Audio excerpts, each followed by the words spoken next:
Malgré la proximité géographique, ces deux mondes appartenaient à des univers différents. Le destin, toutefois, allait bientôt rapprocher ces vies contrastées d'une manière inattendue, mettant en lumière les vraies valeurs, l'intelligence, le courage, la persévérance et la compassion.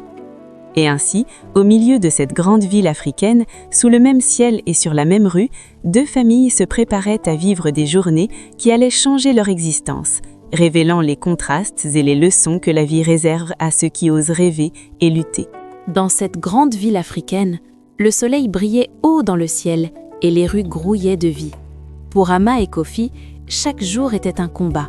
Ama partait tôt le matin, Kofi à ses côtés, pour ramasser des bouteilles, des cartons ou tout ce qui pouvait se vendre. Ce n'était pas seulement un travail, c'était une question de survie.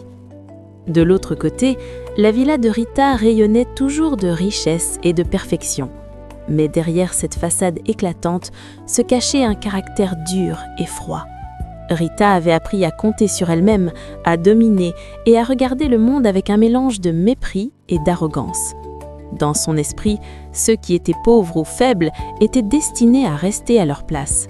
Même Amina, sa fille, semblait avoir hérité de cette dureté. À 10 ans, elle était déjà fière, imitant sa mère dans chaque geste et chaque parole. Les domestiques le savaient, un mot de travers et ils étaient réprimandés. Les voisins, eux, savaient aussi que Rita ne manquait jamais une occasion d'affirmer sa supériorité. Un matin, alors qu'Ama et Kofi ramassaient des bouteilles près du jardin de Rita, le gardien intervint, comme d'habitude. « Hé, qu'est-ce que vous faites ici » cria-t-il, les chassant de la propriété avec rudesse. Ama baissa les yeux, Kofi serra les poings, mais resta silencieux.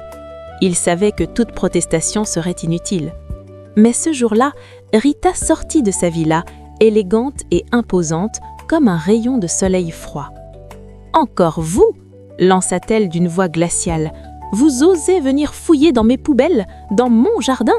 Vous ne méritez même pas de respirer l'air de cette rue. » Ama sentit son cœur se serrer. Elle baissa la tête, tremblante, incapable de répondre. Kofi, lui, sentit une colère brûlante monter en lui. « Madame, s'il vous plaît, c'est juste pour nourrir mon fils, » balbutia Ama. Mais Rita éclata de rire, un rire sec et moqueur. « Nourrir votre fils? Vous appelez ça nourrir votre fils? Regardez-vous, vous n'êtes rien, absolument rien. » Elle tourna les talons, le regard empli de mépris, mais pas avant d'ajouter « Ne revenez jamais ici, sinon je vous fais jeter dehors par la police. » Amina, témoin de la scène, ricana également.